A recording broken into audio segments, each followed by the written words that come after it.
Well, thank you, Mike, for that wonderful introduction, and thank you for saying what ACORN stands for, because even after all this time, it still trips me up a little. So as Mike was saying, we currently have 35,000 members in now 7 cities, including the CBRM.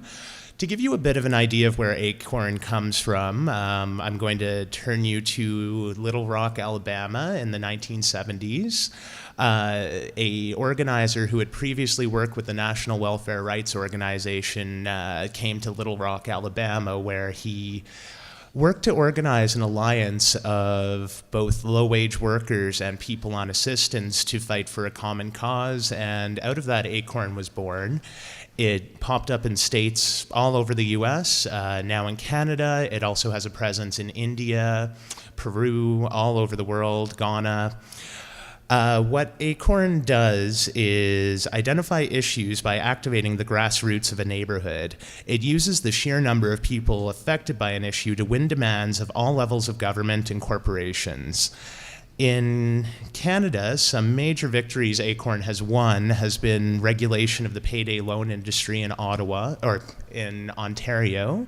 That had some ripple effects, as some of you may have heard. There was a provincial law passed in Nova Scotia that was a watered-down version of the law that ACORN won, but as a result of ACORN members' activities in Ontario, payday loan vendors can no longer take, well, as much advantage of people accessing their services.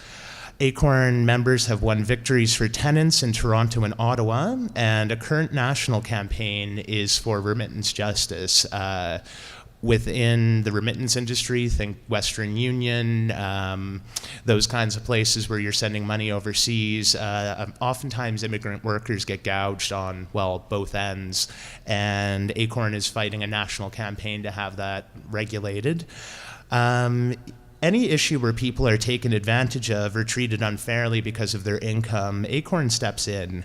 What our primary mission, it isn't just about one issue, renters' rights, payday loans, pick the myriad of issues that low and moderate income people face in their daily lives.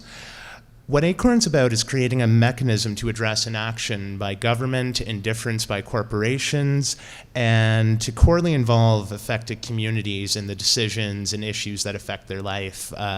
ACORN members come from, in Cape Breton, come from a diversity of backgrounds, diversity of income levels, ages, and what kind of brings us together is that desire to unite our community for justice, regardless of what our differences are.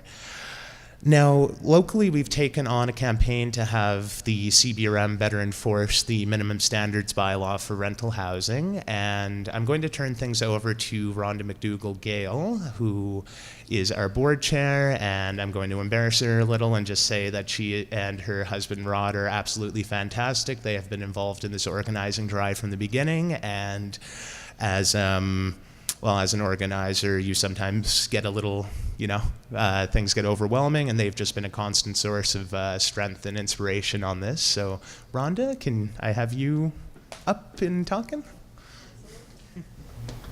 The first thing is the campaign that ACORN Cape Breton is undertaking right now. And that is a positive campaign, CBRM United for Healthy Homes. And we want everybody to be talking about this. We want everybody to be aware about this. It sort of started with Evan here. He was working at the AIDS Coalition, and he found that he had clients who were having housing issues. So he did his research and that sort of thing. Thank you. He did some research, and he came upon ACORN, which is a great organization. It's an international organization, as he said. Here we are. And what we do really is all about outreach at this point, because we still are in our infancy. We do things like we've got a Facebook page, we've got an email, we have homemade posters that we post around. But the real important thing that we do is go door to door. It's old school, grassroots, door to door campaigning for what we're doing. When we go out and we do our door-to-door outreach, we come along a lot of people who, they're secure where they are. They've got good jobs, they own their house, et cetera, And, you know, they have a lot of support for what we're doing. You know, they say it's about time because they know about the things that are happening in our city. And then sometimes we go to houses where it's a slumlord kind of a place, and we talk to those people. Those people are really, really afraid. They're terrified. They are so terrified that sometimes they will not, or most of the time, they will not sign their name to even our petition that supports us in what we're doing. So, I mean, that's really terrible that, you know, that there's people here that have to live that way. You know, really, you know, what's wrong with this situation from a community point of view, not just those tenants that live there? There's three things that myself I've pinpointed. First of all, there's the ethics problem. We live in Canada. Canada protects the weakest. And when we have a place like Sydney that seems to be, you know, has the slumlords rule the day, that's not really where we want to be living. The second thing is really, you know, economically. Sydney's all about economic development. If it all came together for us and we had a real success here, and there was people coming with their money and their investments and their businesses and all that sort of thing, that would be absolutely fabulous for the city in one way. On the other side of it, it's, you know, you've got all these people going to be coming into the city. Where are they going to live? Because if you've seen like a lot of the apartments that are here in the city, I mean, that's really not the face you want to put on this city.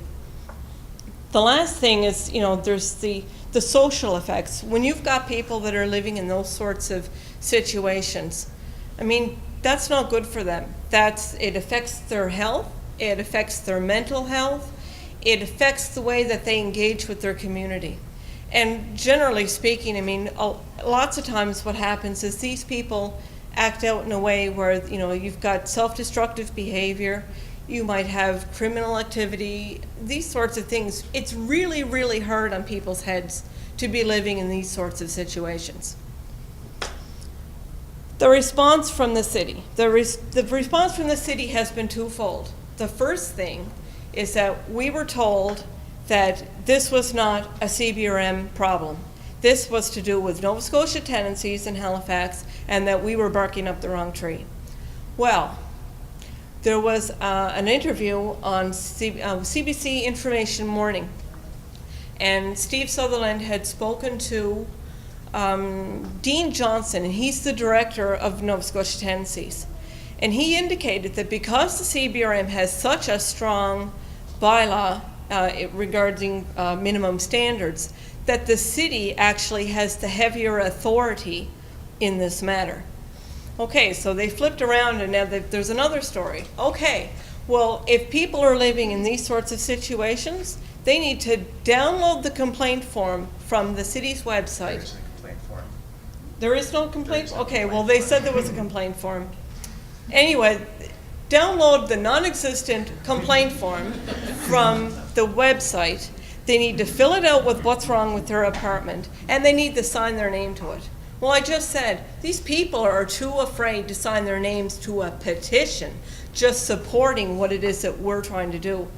We have our work cut out for us, absolutely. At this point, it seems that, you know, I don't want to dump on the city, because, you know, the city has the bylaw, and the bylaw is terrific. However, we're sort of getting pushback. There's obstacles to be overcome, and it's a little bit needless.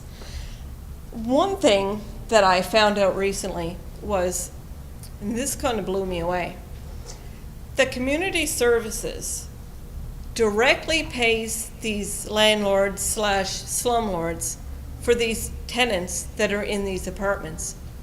So immediately what's happening is you have disenfranchised people who even more power has been taken away from them, because, you know, if anybody's ever lived in an apartment and there was work needed to be done in the apartment, you know, you might negotiate with your landlord, well, I'll give you half the rent, but you need to come in here and you need to fix whatever it is needs fixing.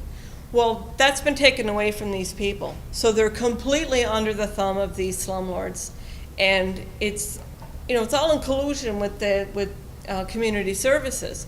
Because if they even did find a place to live that was not this place, then they have to go through all the hoops that they have to jump through to get community services to stop paying this person and start paying that person. And I mean, we're talking about people that, they're not really as engaged as, say, everybody here in this room. They're sort of shamed by the situation sometimes that they're in, or it's just hard on them to actually communicate or solve their own problems.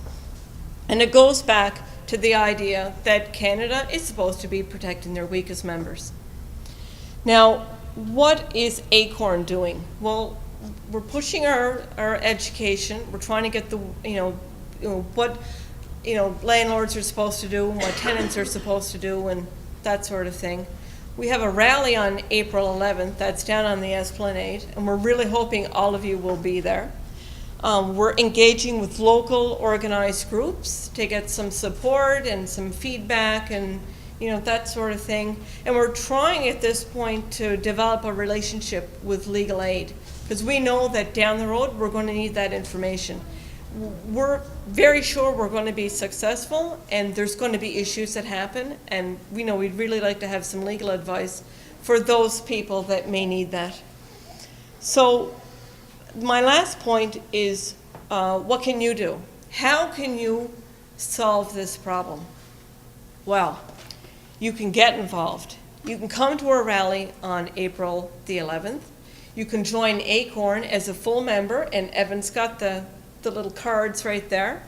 And you really just need to talk to us. I mean, afterwards we'll have lots of time. We'll tell you everything you want to know. I could talk for 2 days about this, and so could he. So just pick our brains and we'll tell you everything that we're trying to do and what you can do to help us. Thank you very much.